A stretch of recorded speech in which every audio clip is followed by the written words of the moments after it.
Elections کیوں ضروری ہیں؟ الیکشن سے سیاسی استحکام آتا ہے.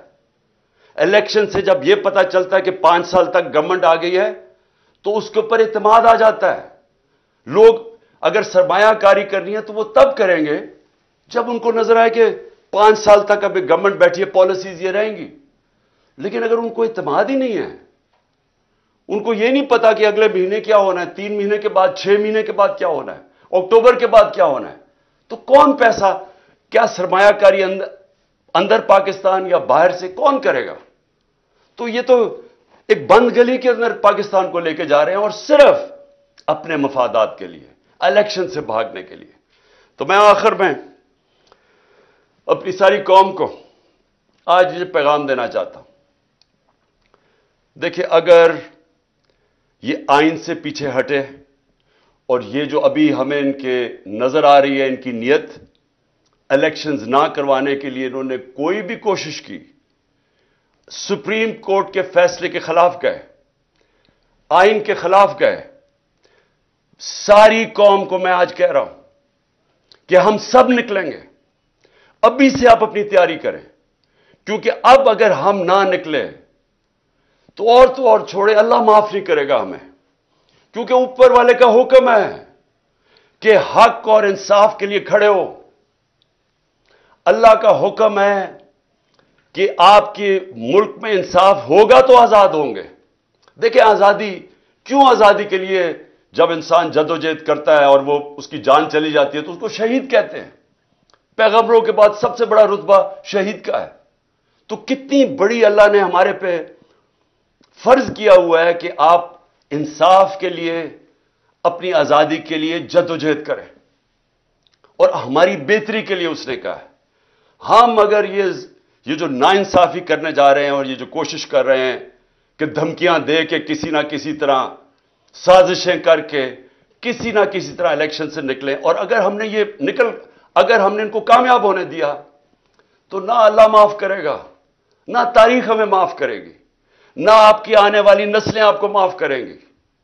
کیونکہ انصاف ہے، آئین ہے تو انصاف ہے. کیونکہ آئین بتاتا ہے کون سے قانون پہ ملک چلتا ہے.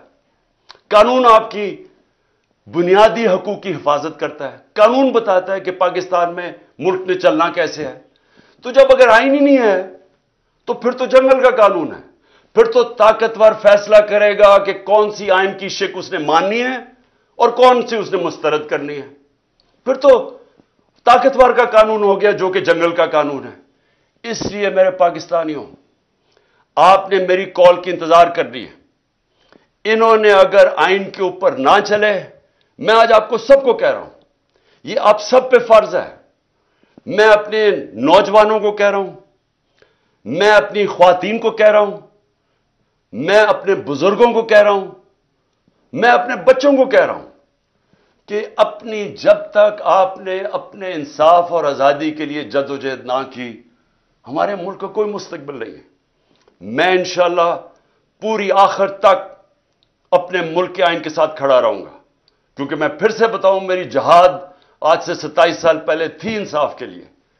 اور میں آپ کو یہ بتا دوں کہ اس ملک کا صرف اب مستقبل ایک راستے پہ، صاف اور شفاف الیکشن ہو، ایک حکومت عوام کے مینڈیٹ سے آئے، عوام کے مینڈیٹ سے آ کے پھر وہ اصلاحات کرے جو ابھی تک پاکستان میں نہیں ہوئی.